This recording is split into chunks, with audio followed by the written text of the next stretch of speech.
Welcome back to the WAG Sports Podcast, everybody. It's been about a 6-month hiatus, so we're going to do a recap episode today. We're going to be popping off with just current sports tomorrow. So today it's all about, we have 3 new champions.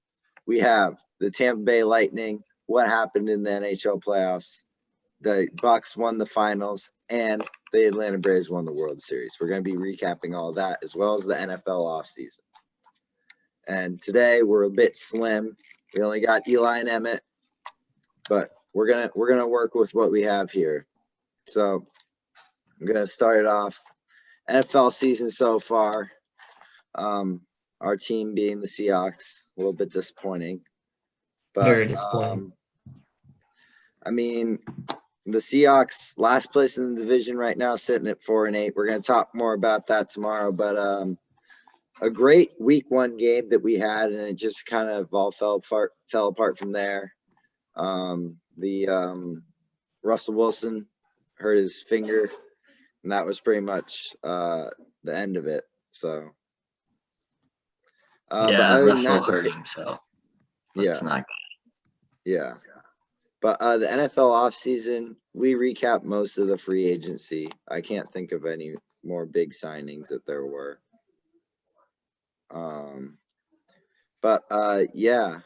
Not much that we're going to recap in the NFL. We're going to do most of the NFL stuff tomorrow because that's the big thing that's going on right now. But the Seahawks stink and the Patriots are good. That's all you pretty much need to know. Yep.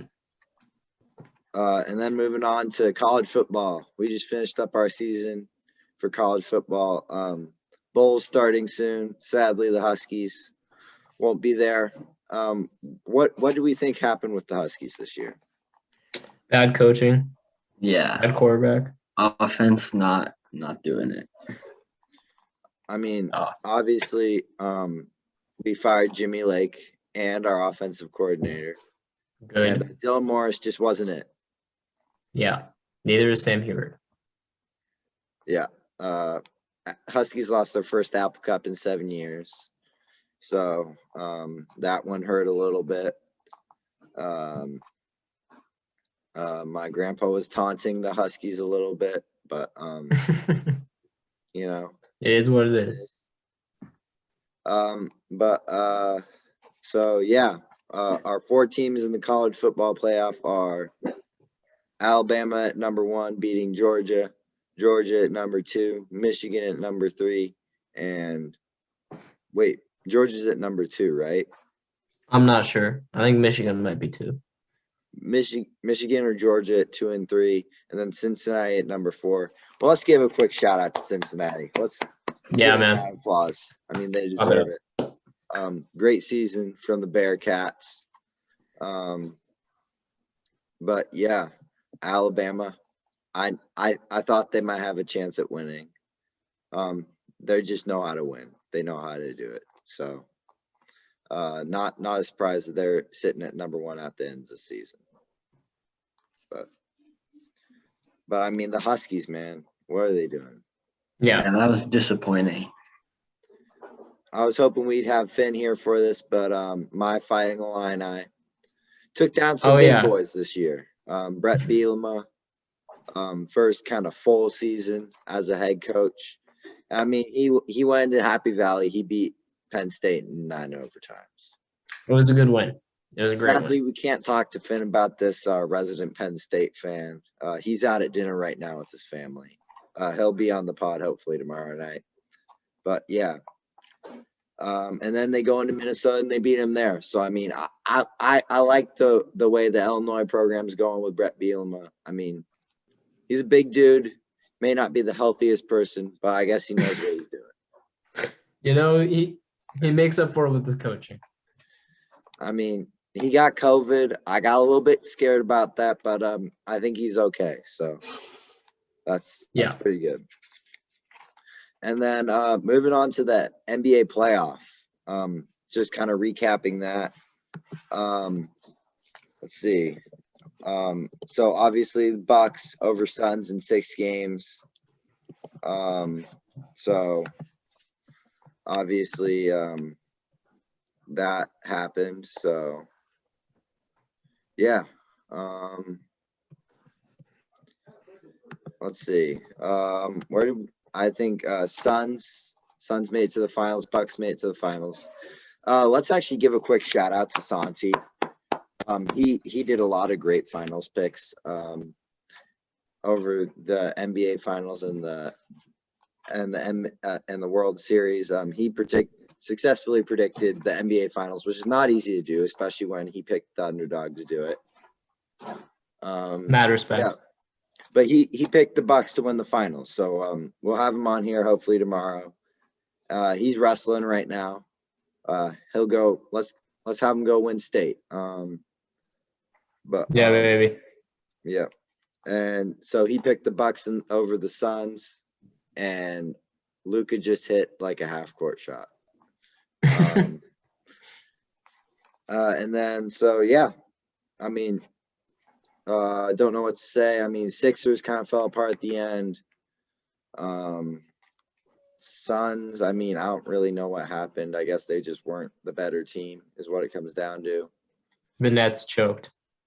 Yeah, the Nets choked. We can say that. They don't have Kyrie this year because of COVID. He didn't want to get the vaccine, so they're missing him right now. Not a smart guy. They're missing him right now. That's all I'm gonna say. And then so yeah, Jazz kind of choked as well in the playoffs. Yeah, I thought it would be Jazz Nets, and I was they lost to the Clippers. I mean, come on, it's the Clippers. Yeah, it's fair. They're kind of a joke of a franchise. Moving on from that, the NBA 75 team. Some say Klay Thompson, Dwight Howard, and Klay Thompson and Dwight Howard were snubbed. I'm sure there's some other people that were snubbed. But yeah, a lot of big names on there. NBA doing some cool stuff for the 75 team. So yeah. Not much to talk about that. I think Klay Thompson was snubbed. If you're the second best shooter ever, or at least the top 5 shooter ever, you deserve to be on that list. Facts. I don't know about Dwight Howard. It's a little bit more questionable, but I mean, kind of fake Superman, not gonna lie. So yeah, and then moving on to the MLB. Hey, let's get a big. I almost want to say standing O. I mean, we ended in June. We had no idea what was going to happen with our Seattle Mariners, but they freaking did it. They won 90 games. Let's go. They've made some big moves in the offseason. We're gonna talk about that more tomorrow. But let's freaking go Mariners. I mean, obviously didn't make the playoffs. Didn't meet the goal. Didn't make the playoffs. Didn't go to the World Series. But I mean, for a team that hasn't had 90 wins since 2003. I mean, that's a win. That's a win in my book. I haven't seen. It was awesome. All of us went to the games, or at least me and Neil. I did down the stretch, and they played really great baseball. So shout out. It was incredible. Shout out to our team. And believe, man. We're gonna talk about the Seahawks believing a little bit tomorrow. Because we gotta believe with the Seahawks too. It's just gotta be the same mantra, believe. Shout out to Seahawks. Yeah, the Braves deadline moves. I wish Finn was here so we could talk a little bit more about that. But the Braves deadline moves. If you compare the Braves and the Padres, I mean, there's clearly a winner and a loser. Yeah. Padres just collapsed at the end of the season. Lack of leadership.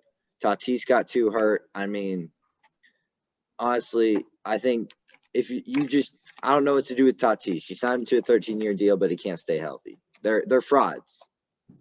Fraud race. They are the fraud race. I'm hoping to come out with possibly a shirt that says fraud race because that would be sick. They are the fraud race. But, lack of pitching. Blake Snell didn't perform for them. They didn't have a lot of healthy pitching. And then you look at the Braves. They got their World Series MVP. They got Jock Peterson. They got their NLCS MVP all at the trade deadline. I mean, that's great work by the GM. I don't know his name off the top of my head, but I mean, great work by the Braves, and congrats to Freddie Freeman for finally getting his ring. He deserved it. Well deserved. And yeah, Dodgers kind of fell apart. Giants, another shout out to the Giants. A 109-win season was not expected at all. The Dodgers and Giants series was probably the best series in the whole playoff. Yeah, to watch that. I fully agree. I would agree too. I would agree. Yeah. Our boys at John Boy Media, Jake had a great analogy. It was like two guys on a cliff in a knife fight, and the Dodgers won, but they got stabbed as the Giants were falling off the cliff, and the Giants kind of took them out. They obviously weren't as healthy. Max Muncy being hurt, Clayton Kershaw being hurt obviously didn't help. But I mean, they're a super team. You're supposed to beat the Braves, but the Braves just got hot at the right time. So that Giants series took a lot out of them too. Yeah. Max Scherzer, his arm was dead by the Braves series. So when you're a Cy Young guys can't pitch pretty much, you're not looking very good. So Red Sox made a surprising run. Rays kind of fell apart, losing to the Red Sox in 4 games. The Rays was embarrassing. That was really embarrassing. It was embarrassing. Astros obviously putting the work in. I mean, we'll see what happens with Correa. Obviously, as Mariners fans, we believe we're going to go out there and we're going to win the division this next year. But I mean, Astros, they're a scary team. They're the only team I'm really worried about right now. But we made some good offseason moves. We got Robbie Ray. Yeah, we got Robbie Ray. But yeah, crazy end to the season. Bryce Harper winning MVP for the NL. The AL MVP was Shohei Ohtani, obviously. He went on a run. So he was Vlad, unanimous, they stayed right? hot. We weren't sure how that was going to end. But, great season out of the MLB. Great postseason. I like to see, I mean, obviously the Astros have been there, but they're two teams that don't win all the time. I'm glad it wasn't the Yankees and the Dodgers. I loved that final weekend. It was a great final weekend for baseball. Viewership was up all season. So shout out to baseball. Sadly, we're in a lockout right now. We're going to talk about that a little bit more tomorrow, but we're going to move on to hockey now. Emmett. All right. Last year ended the Stanley Cup playoff. The Tampa Bay Lightning ran it back, winning the Stanley Cup championship 2 years in a row now. But last season, at the end of last season playoffs, the Montreal Canadiens went on a run. They won and went all the way to the Stanley Cup final. They did eventually lose in Game 5 to the Tampa Bay Lightning, but Carey Price strapped the team to his back and carried them all the way through the playoffs. He played incredible, and he played amazing, and it was unfortunate his team couldn't come through for him. But and over the offseason, probably the biggest news, Seattle Kraken officially got their team together and started playing now. And so that's pretty much it. Players have also agreed that they were going to play in the Olympics. So we'll have NHL players playing in the Winter Olympics this year.